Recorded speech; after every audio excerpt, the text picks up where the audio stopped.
વિદ્યાર્થી મિત્રો, ગુણોત્તર શ્રેણીના આ બીજા વિડીયોમાં પ્રથમ પદ એ કેવી રીતે શોધવું તેના દાખલાની હું શરૂઆત કરું. આના માટે મેં એક ઉદાહરણ બનાવ્યું છે. તો એમાં એવું લખ્યું છે, જો એક ગુણોત્તર શ્રેણીમાં સામાન્ય ગુણોત્તર આરની કિંમત તમને 3 છાપીને આપી છે અને એનું પાંચમું પદ એટલે T5 324 હોય તો એનું પ્રથમ પદ એ કેટલું હશે ને તે શોધો. તમને દાખલામાં એની કિંમત આપી નથી, પણ આર આપ્યો છે અને એનું પાંચમું પદ કયું છે ને એ છાપીને આપ્યું છે. તો મેં આ રકમમાંથી જો આરની વેલ્યુ 3, T5 324 અને આપણે શોધવાનો છે એ એટલે એનું પ્રથમ પદ, એ આપણો પ્રશ્નાર્થ છે. તો તમારી પાસે પાંચમું પદ હોય ને 324, તો પાંચમા પદનું સૂત્ર મૂકીને તમે એની કિંમત શોધી શકો. પાંચમા પદનું સૂત્ર T5 is equal to a ગુણ્યા આરની 4 ઘાત. 5 હોય તો 1 ઘાત ઓછી કરીને 4 મૂકી દેવાની. હવે દાખલામાં T5ની કિંમત 324 છાપીને આપી છે, તો એ 324 અહીં લખી દીધા. દાખલામાં એ શોધવાનો છે તો એ એમનો એમ લખી દીધો. આ આપણો પ્રશ્ન છે, એની કિંમત કેટલી. દાખલામાં આર 3 આપેલો છે એટલે આરની જગ્યાએ 3 લખી અને એની 4 ઘાત કરી દીધી. હવે 324 એમને એમ નીચે ઉતાર્યા, આ એ પણ એમને એમ નીચે ઉતાર્યો. 3 ગુણ્યા 3 ગુણ્યા 3 ગુણ્યા 3 આવું 4 વખત કરો ને તો જવાબ 81 આવશે. હવે તમારે શું કરવાનું, જો આ 81 છે ને આ એની સાથે ગુણાકારમાં છે, તો આ પદને ઉઠાઈને આ બાજુ લઈ જઈએ તો એ ભાગાકારમાં જતું રહે. તો એની કિંમત કેવી મળે, 324 ભાગ્યા 81. તો અહીં બાજુમાં મેં લખ્યું છે a ઇઝ ઇક્વલ ટુ 324 ભાગ્યા 81. તમે આનો છેદ ઉડાડશો ને તો જવાબ 4 આવશે. તો એની વેલ્યુ 4. તમારે કેલ્સી ઉપર 324 ભાગ્યા 81 કરવાના તો તમારો જવાબ આવશે 4. તો આ શ્રેણીનું પ્રથમ પદ એ 4 જ હશે. કયું હશે? 4. તો હું અહીંયા આગળ આ પ્રથમ પદ શોધવાની સામાન્ય સમજૂતી પૂરી કરું છું. મિત્રો, હવે nમું પદ અથવા તો n પદની કિંમત કેટલી હશે ને તે શોધવાના દાખલા. ચોપડીની અંદર વિભાગ C માં દાખલા નંબર 6 આપેલો છે. ચોપડીના પાના નંબર 298 ઉપર તમે જાઓ બેટા, એમાં C વિભાગ ચેક કરો. એમાં છઠ્ઠા દાખલાની રકમ આવી છે, એક ગુણોત્તર શ્રેણી 4, 12 અને 36 નું કેટલામું પદ 324 થાય છે. તો તમને આગળના 3 પદ આપ્યા છે, પણ એવું કયું પદ હશે કે જે પદ 324 થાય છે, એટલે nમું પદ શોધવાનો દાખલો છે. હવે આ દાખલાની અંદર એનું પ્રથમ પદ આપણી પાસે 4 છે, તો a ઇઝ ઇક્વલ ટુ 4. આ બંને ઉપરથી એનો ગુણોત્તર મળી જાય તો r is equal to T2 upon T1, એટલે 12 ભાગ્યા 4 કરો તો 3 મળી જાય. અને એને Tnની વેલ્યુ આપી છે. અહીંયા આગળ n ખબર નથી, પણ એ n કોઈક એવો હશે કે જે 324 બતાવતો હશે. nની કિંમત ખબર છે નહીં. તો આ દાખલાની અંદર આપણે Tn વાળા સૂત્રની મદદથી ગણતરી કરીશું. nમું પદ શોધવાનું સૂત્ર Tn is equal to a ગુણ્યા r n-1 ઘાત. તો આપણી પાસે Tnની વેલ્યુ 324 દાખલામાં છાપીને આપી છે, તો Tn 324 લખી દીધો. એની વેલ્યુ 4 છે તો 4 લખી દીધી. r 3 આવે છે તો 3 લખી દીધો. પણ આ nની કિંમત કેટલી ને એ દાખલામાં છાપેલી નથી. તો n-1 આ પદ એમનું એમ રાખવાનું, ઉપર જેવું છે ને એવું અહીં નીચે ઉતારી દેવાનું અને આગળની બધી જ બાબતોનું સાદુરૂપ આપી દઈએ ને એટલે ઓટોમેટિક nની કિંમત મળી જશે. હવે જુઓ, આખું પદ કહેવાય. આ પદ સાથે 4 ગુણાકારમાં છે, તો તમારે એને આ બાજુ લઈ જાઓ તો ભાગાકારમાં જતા રહે. 324 ભાગ્યા કેટલા થઈ જશે? 4. તો હવે જો એના નીચેના સ્ટેપમાં 324 ભાગ્યા 4 લખી દીધા અને આ પદ જેવું છે ને એવું નીચે ઉતારી દીધું. બરાબરની આ બાજુ આખું પદ નીચે ઉતારી દીધું અને 4 ભાગાકારમાં લઈ ગયા. હવે તમે કેલ્સી ઉપર 324 ભાગ્યા 4 કરશો ને એટલે બેટા 81 જવાબ આવશે. આ બંનેનો સાદુરૂપ 81 આવશે. ઇઝ ઇક્વલ ટુ એમને એમ લખ્યા અને આ બાજુનું પદ આખું જેવું છે ને એવું અહીં લખી દીધું. હવે અહીંયા આગળ એક ગણિતનો સરસ મેં બાજુમાં નિયમ લખ્યો છે, આધાર સમાન તો ઘાત સમાન, આવું લખ્યું છે. કારણ કે આ બે પદ જે છે ને એની વચ્ચે ઇઝ ઇક્વલ ટુ છે એટલે એનો મતલબ થાય કે આ બે પદ સરખા છે. તો આપણે આનું સ્વરૂપ બદલવું પડે. આ 81નું શું બદલવું પડે? સ્વરૂપ. અહીં એવી કોઈ રકમ હશે કે જેની ઘાત આના જેટલી જ થતી હશે.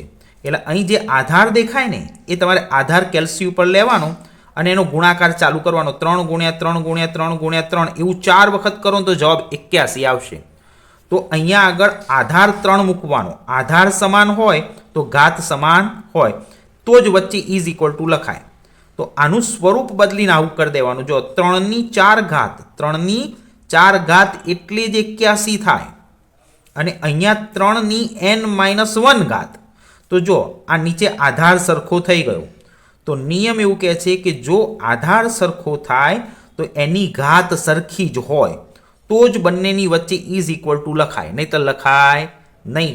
આ બે પદ સમજવા બહુ જ જરૂરી છે કે આ 81નું સ્વરૂપ બદલવું પડે અને એને 3ની 4 ઘાત લખો તોય એને 81 જ કહેવાય. એટલે બંનેનો આધાર સરખો થઈ ગયો તો બંનેની ઘાત સરખી હશે. એટલે તમારે શું કરવાનું? હવે આ આધારની જરૂર નથી, એટલે આધાર કેન્સલ કરી દેવાનો. તો આ 4 નીચે ઉતારવાના, ઇઝ ઇક્વલ ટુ અને n-1 તો n-1 કરવાનું. હવે ગણિતનો નિયમ એપ્લાય કરવાનો. આ એક માઇનસ છે ને આ બાજુ, તો એને ઉઠાઈને આ બાજુ લઈ જઈએ તો એ 4માં પ્લસ થઈ જાય. માઇનસ વાળું પદ શું થઈ જશે? પ્લસ. 4ની અંદર એક ઉમેરી દેવાનું. એટલે મેં પદ લખ્યું n ઇઝ ઇક્વલ ટુ 4 + 1 તો nની વેલ્યુ 5 હશે. તો તમારું આ શ્રેણીનું પાંચમું પદ 324 હશે. આ દાખલાની અંદર પાંચમું પદ 324 હશે. એટલે T5 is equal to 324 answer કહેવાય. આ T5 છે ને એટલે આ અહીંયા n હોય છે એટલે પાંચમું પદ 324 કહેવાય. તો અહીંયા આગળ આ દાખલો પૂરો થાય છે. વિભાગ ડી દાખલા નંબર 8 ચોપડીમાં પાના નંબર 298 ઉપર આપેલો છે. દાખલાની રકમમાં કહે છે આપેલ ગુણોત્તર શ્રેણીમાં એની કિંમત 10 છે એટલે એનું પ્રથમ પદ એ 10 છે અને એનો r એટલે સામાન્ય ગુણોત્તર 0.1 છે. તમને કહે છે જો Tn ઇઝ ઇક્વલ ટુ 0.01 હોય તો n શોધો. તો આ Tnમાં આ nની કિંમત કઈ હશે કે જેનો જવાબ આટલો હશે? તો આ nની કિંમત આપણે શોધવાની છે. જે મેં તમને આગળ દાખલામાં શીખવાડ્યું એની એ જ વસ્તુ છે. દાખલાની અંદર a આપ્યો છે, r આપ્યો છે અને Tn આપેલો છે. તો Tn વાળું સૂત્ર મૂકી દીધું. Tn is equal to a ગુણ્યા r n-1 ઘાત. આ બધી કિંમતો દાખલામાં છાપીને જ આપી છે, મૂકીને ખાલી સાદું રૂપ આપવાનું છે. Tn ઇઝ ઇક્વલ ટુ 0.01 આપે તો Tnની નીચે 0.01 લખી દીધા. એટલે પ્રથમ પદ 10 આપ્યું હતું તો 10 લખી દીધા. r સામાન્ય ગુણોત્તર 0.1 આપ્યો તો એમને એમ લખી દીધો. અને આ n-1 ખાલી આટલું પદ તમારે ખાલી રાખવાનું. અહીંયા nની કિંમત આપણે શોધવાની છે. આ પદ સાથે 10 ગુણાકારમાં છે તો આ બાજુ ભાગાકારમાં જતા રહેશે. એટલે મેં લખ્યું છે નીચે 0.01/10 અને આ પાછળનું પદ જેવું છે ને એવું એક્ઝેક્ટ નીચે ઉતારી દીધું. બંનેની વચ્ચે ઇઝ ઇક્વલ ટુ 0.01 ભાગ્યા 10 કરશો તો આન્સર 0.001 આવશે. આ પદ એમનું એમ નીચે ઉતારી દેવાનું. બંનેની વચ્ચે ઇઝ ઇક્વલ ટુ. હવે મેં તમને આગળના દાખલામાં શીખવાડ્યું એ રીતે એનો આધાર સરખો, એની ઘાત સરખી. એટલે આ આધાર લેવાનો અને આ આધાર લઈ અને કેલ્સી ઉપર ગુણાકાર શરૂ કરવાનો. 0.1 ગુણ્યા 0.1 ગુણ્યા 0.1 એવું 3 વખત કરશો તો જવાબ 0.001 જ આવશે. આ 3 વખત કેલ્સી ઉપર કરવાથી એની સામેની રકમ મળી જશે. એટલે આનું સ્વરૂપ બદલી નાખવાનું અને આનું સ્વરૂપ હવે લખવાનું 0.1ની 3 ઘાત. આ 0.1ની 3 ઘાત કરો તો આ જ થાય. આનું સ્વરૂપ બદલીને આ કરી દીધું અને સામે 0.1 છે ને n-1 ઘાત છે. હવે જો આધાર સરખો થઈ ગયો, ગમે તેમ કરીને તમારે આધાર સરખો કરવાનો અને આધાર સરખો થાય એટલે આધાર અહીંથી કટ થઈ જાય એટલે એની ઘાત વધે. એ ઘાત 3 ઉતારી અને સામે n-1 ઉતાર્યું, n-1. હવે આ બાજુ જે -1 છે ને એ બરાબરની આ બાજુ જાય તો પ્લસ થઈ જાય. એટલે 3ની અંદર એક ઉમેરી દેવાનો છે. તો મેં લખ્યું છે n is equal to 3 + 1. 3 + 1 is equal to 4. તો nની કિંમત 4 કહેવાય. તો આ શ્રેણીનું ચોથું પદ 0.01 હશે. આ nની કિંમત આવી ગઈ. હવે આ જ રીતના બે ઉદાહરણ તમારે હોમવર્કમાં જાતે કરવાના છે. ઉદાહરણ નંબર 12 જે પાના નંબર 283 ઉપર આપેલું છે અને ઉદાહરણ નંબર 4 જે પાના નંબર 280 ઉપર આપેલું છે. આ બંને ઉદાહરણો બેટા જાતે જોઈ અને તમારી નોટબુકમાં ગણો તો તમને આ ચેપ્ટર સારું આવડશે. ચલો, સામાન્ય ગુણોત્તર આર શોધવાના દાખલાની આપણે શરૂઆત કરીએ. જો દાખલાની અંદર તમારે આર શોધવાનો હોય તો આર શોધવા માટે તમારે પહેલાં મારા બેટા બે નિયમો યાદ રાખવા પડે અને આ નિયમોની મદદથી તમે જો દાખલો ગણશો તો ક્યારેય દાખલો ખોટો પડશે નહીં. આ નિયમો ચોપડીમાં એ નથી આપે એટલે ધ્યાનથી સમજી અને તમારી નોટબુકમાં ઉતારી લેજો. તો પહેલો નિયમ કહે છે કે સૌ પ્રથમ દાખલામાં આપેલી માહિતીને સૂત્રમાં મૂકી અને બે સમીકરણ બનાવવાના છે. તો બે સમીકરણ બનાવો. પછી બીજો નિયમ કહે છે સમીકરણ 2 ને સમીકરણ 1 વડે ભાગી તેનું સાદુરૂપ આપો અને પછી આરની કિંમત શોધો. તો આ બે નિયમો અથવા તો આ બે શરતોનો ઉપયોગ કરી અને તમે આરની કિંમત શોધી શકો. એક ગુણોત્તર શ્રેણીનું બીજું પદ એટલે T2 ઇઝ ઇક્વલ ટુ 15 છે અને તેનું પાંચમું પદ એટલે T5 ઇઝ ઇક્વલ ટુ 405 છે. તો શ્રેણીનો સામાન્ય ગુણોત્તર આર શોધો. હવે આ કઈ શ્રેણી હશે ને એ પણ લખ્યું નથી, પણ હા એક વસ્તુ ખબર છે કે એના બે પદો આપણે જાણીએ છીએ, T2 અને T5. તો આ બેની મદદથી T2 અને T5ના સૂત્રનો ઉપયોગ કરીને બે સમીકરણ બનાવવાના. એ બે સમીકરણને સોલ્વ કરી નાખો તો તમને એમાંથી આરની કિંમત મળી જાય. દાખલામાં T2ની કિંમત 15 આપી છે એટલે T2નું સૂત્ર છે T2. ક્રમિક પદોની અંદર T2 શોધવો હોય તો A ગુણ્યા R એ T2નું સૂત્ર જ છે. હવે અહીંયા 2 છે તો એક ઘાત ઓછી કરીએ તો R ઉપર કોઈ ઘાત લખવાની જરૂર છે નહીં. હવે આ T2ની કિંમત 15 દાખલામાં છાપીને આપી છે તો T2ની નીચે એક્ઝેક્ટ 15 લખી દીધા, વચ્ચે ઇઝ ઇક્વલ ટુ કર્યું અને AR એ એમનું એમ લખી અને આને સમીકરણ નંબર 1 કહી દીધું. હવે બીજું સમીકરણ બનાવવાનું એ T5નું સૂત્ર મૂકીને બનાવવાનું. T5નું ક્રમિક પદ આ રીતનું છે T5 is equal to A ગુણ્યા Rની 4 ઘાત. 5 હોય તો અહીંયા 4 ઘાત મૂકવાની. હવે T5ની કિંમત આપણને દાખલામાં 405 છાપીને આપી છે તો T5ની એક્ઝેક્ટ નીચે 405 મૂકી દેવાના અને ઇઝ ઇક્વલ ટુ લખી A એમનો એમ Rની 4 ઘાત એમની એમ અને એને સમીકરણ નંબર 2 કહેવાનું. ઉપરનું સમીકરણ નંબર 1 અને નીચેનું સમીકરણ નંબર 2. આ તમારા નિયમ પ્રમાણે બે સમીકરણ પહેલાં બનાવતા શીખવાના. હવે શું કરવાનું, આ સમીકરણ 2 જે છે ને એના ભાગાકારમાં સમીકરણ 1 લખી અને આરની કિંમત શોધી કાઢવાની. તો તમે દરેક જણ ધ્યાનથી જોઈ લો. આ સમીકરણ 2 છે જે હું ઉપરની સાઈડ લખીશ અને આ સમીકરણ 1 છે જે હું નીચેની સાઈડ લખીશ. સમીકરણ 2 ને સમીકરણ 1 વડે ભાગતા તો ઉપરની સાઈડ સમીકરણ 2 લખ્યું છે 405 ઇઝ ઇક્વલ ટુ A ગુણ્યા Rની 4 ઘાત અને એના છેદમાં સમીકરણ 1 લખી દીધું. હવે ખાલી આનું સાદું રૂપ આપવાનું છે. તમે કેલ્સી ઉપર 405 ભાગ્યા 15 કરશો ને તો જવાબ 27 આવશે. એટલે આનો ભાગાકાર 27 આવશે. હવે આનું સાદું રૂપ આપવાનું છે તો અહીંયા A અને A કટ થઈ જશે. તો હવે આ પોઝિશન ઊભી રહેશે. જો Rની કેટલી ઘાત છે 4, તો 4 વખત R લખ્યો અને નીચે છેદમાં 1 વખત R છે. એટલે અહીંયા આગળથી R અને અહીંથી એક R કપાઈ જાય તો એ કેટલા R વધશે 3. તો Rની 3 ઘાત લખી દીધી. તો આ બંને ઇઝ ઇક્વલ ટુમાં છે તો આપણે આનું સ્વરૂપ બદલવું પડશે. અહીંયા એવી કોઈ રકમ હશે જેની 3 ઘાત 27 થાય, જેની કેટલી ઘાત 3 ઘાત 27 થાય. તો એક આંકડો છે 3 ગુણ્યા 3 તો 27 થાય. તો 3ની 3 ઘાત 27 થાય. આવું આપણે જાતે વિચારવાનું. હવે શું કરવાનું, આ 27નું સ્વરૂપ બદલી નાખવાનું અને Rની 3 ઘાત એમની એમ રાખવાની. તો જો Rની 3 ઘાત આમની આમ રાખી, Rની 3 ઘાત અને 27નું સ્વરૂપ બદલીને 3ની 3 ઘાત કરી દીધી તો 3ની 3 ઘાત એટલે જ 27 થાય. તો નિયમ યાદ રાખજો, આધાર સરખો હોય તો જ ઘાત સરખી હોય. તો જો અહીંયા ઘાત સરખી થઈ ગઈ ને તો આધાર સરખો જ કહેવાય. એટલે અહીંયા ઘાત કેન્સલ કરી દેવાની અને ઘાત કેન્સલ કરો તો આરની કિંમત કેટલી હોય? 3. તો આર ઇઝ ઇક્વલ ટુ 3. એ ગુણોત્તર શ્રેણી ગમે તે હશે પણ એનો આર 3 જ હશે. એનો આર કેટલો હશે? 3.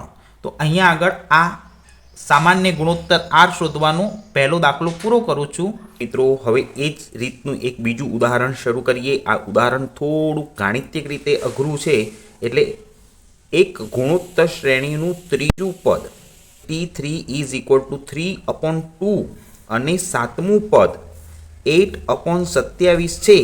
તો શ્રેણીનો સામાન્ય ગુણોત્તર આર શોધો અને તેનું પ્રથમ પદ એ પણ શોધો. અહીંયા T3 અને T7 આ જે બે કિંમતો આપી છે ને એ અપૂર્ણાંકમાં આપી છે.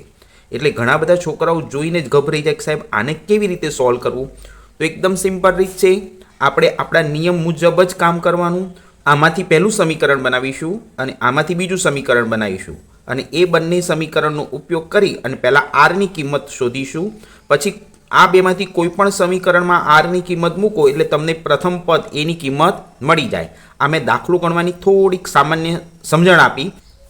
T3નું સૂત્ર મૂક્યું. T3 is equal to A ગુણ્યા આરની 2 ઘાત. આ T3 ત્રીજા પદ શોધવાનું આ સૂત્ર છે. હવે T3ની કિંમત દાખલામાં છાપીને આપી છે 3/2. A એમનો એમ મૂકી દીધો, આર એમનો એમ મૂકી દીધો અને એનો સ્ક્વેર કરી આને સમીકરણ નંબર 1 કહી દીધું. એ જ રીતે સમીકરણ નંબર 2 તૈયાર કરવાનું. T7 is equal to A ગુણ્યા આરની 6 ઘાત. હવે T7ની કિંમત દાખલામાં છાપીને આપી છે 8/27 ઇઝ ઇક્વલ ટુ A ગુણ્યા આરની 6 ઘાત અને આને સમીકરણ નંબર 2 કહી દીધું. હવે સમીકરણ 2ની જે કિંમત છે ને એને સમીકરણ 1 વડે ભાગી દેવાય. તો મેં એક નીચે નોંધ લખી છે, સમીકરણ 2 ને સમીકરણ 1 વડે ભાગતા આ આખું સમીકરણ છે ને આના ભાગાકારમાં લઈ લેવાનું છે. આ સમીકરણ નંબર 2 છે. હવે આ ઉપર સમીકરણ નંબર 2 મૂકી દીધું. 8/27 ઇઝ ઇક્વલ ટુ A ગુણ્યા આરની 6 ઘાત. એ જ રીતે ભાગાકારમાં 3/2 ઇઝ ઇક્વલ ટુ A ગુણ્યા આરની 2 ઘાત. પરીક્ષામાં આવું પદ દેખાય ને એટલે અહીંયા ગણિતનો એક નિયમ લગાવવાનો બેટા. અંશનો છેદ જે છે ને એ છેદમાં ગુણાકારમાં જાય અને છેદનો છેદ એ અંશમાં ગુણાકારમાં જાય. એટલે આ 27ને નીચે ગુણાકારમાં લઈ લેવાના અને આ 2ને ઉપર ગુણાકારમાં લઈ લેવાના. ખાલી આટલું સાદુરૂપ પહેલાં આપવાનું. તો જો આ 2ને ઉપર ગુણાકારમાં લઈએ તો 8 ગુણ્યા 2 અને 27ને નીચે ગુણાકારમાં લઈ લેવાના એટલે 3 અને 27નો ગુણાકાર થઈ જાય. હવે અહીંયા આગળ પોઝિશન શું આવશે? ઉપર એ કટ થશે અને નીચે એ કટ થશે.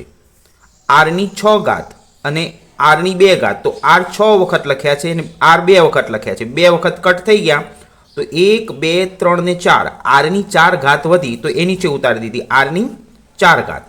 હવે અહીંથી સાદુરૂપ આપવાની શરૂઆત કરીએ તો 8 દુ 16 અને 27 તરી 81. તો આ પદને મેં ખાલી આ બાજુ લખ્યું છે અને આ પદને મેં આ બાજુ લખ્યું છે. કોઈ ફરક પડે નહીં. હવે આરની 4 ઘાત આ બાજુ છે અને 16/81 છે. તો અહીંયા આગળ આનું સ્વરૂપ નાનું કરવાનું છે. આપણે જાતે વિચારવાનું કે અહીં એવી કઈ રકમ હોય કે જેની 4 ઘાત એ 16 થાય. તો 2 ગુણ્યા 2 ગુણ્યા 2 એવું 4 વખત કરો ને તો 16 થાય. અને અહીંયા આગળ 81 છે તો એવી કઈ રકમ હોય કે જેની 4 ઘાત 81 થાય?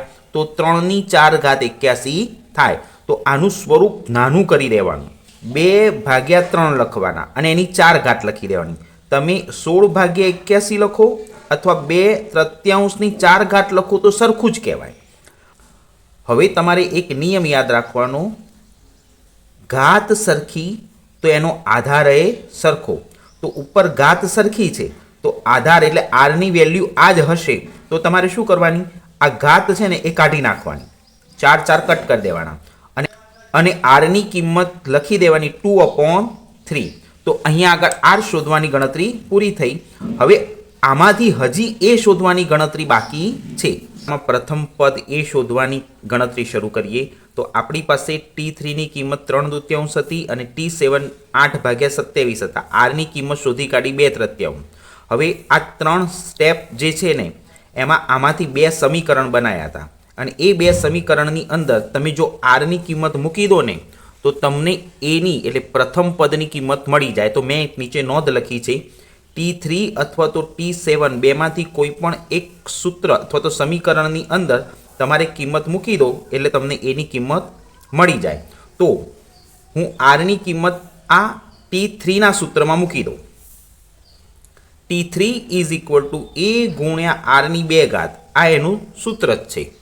હવે આ સૂત્રમાં કિંમત મૂકતા તો ટીની કિંમત 3/2 મૂકી દીધી. એ એમનો એમ મૂકી દીધો. આર આપણે શોધ્યો તો આરની જગ્યાએ 2/3 લખી દીધા અને એની 2 ઘાત લખી દીધી.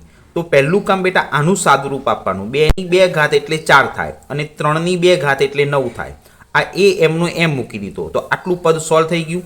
હવે આ પણ કિંમત એમની એમ મૂકી દીધી. આ પદ સાથે ગુણાકારમાં છે તો આ પદને આ બાજુ લઈ જઈએ તો એ ભાગાકારમાં જતું રહે. તો મેં આ એ એમને એમ નીચે ઉતારી દીધો. આ 3/2 ઉપર લખ્યા અને આ પદ એના ભાગાકારમાં લખી દીધું. હવે તમારે આનું સાદુરૂપ આપવું હોય તો અંશનો છેદ એ છેદમાં ગુણાકારમાં જતો રહેશે અને છેદનો છેદ એ અંશમાં ગુણાકારમાં જતો રહેશે. 9 ગુણ્યા 3 કરી દો. આ 9 ગુણ્યા 3 અને આ 2 ગુણ્યા 4 કરી દો તો 2 ગુણ્યા 4. 9 તરી 27 અને 4 દુ 8. તો અહીંયા આગળ 27/8 જવાબ આવશે. એટલે તમારી શ્રેણીનું પ્રથમ પદ 27/8 હશે. તો અહીંયા આગળ દાખલો પૂરો થાય છે. હવે આ જ રીતના સ્વાધ્યાયના બીજા દાખલા હું અલગ વિડીયોમાં મોકલી આપીશ.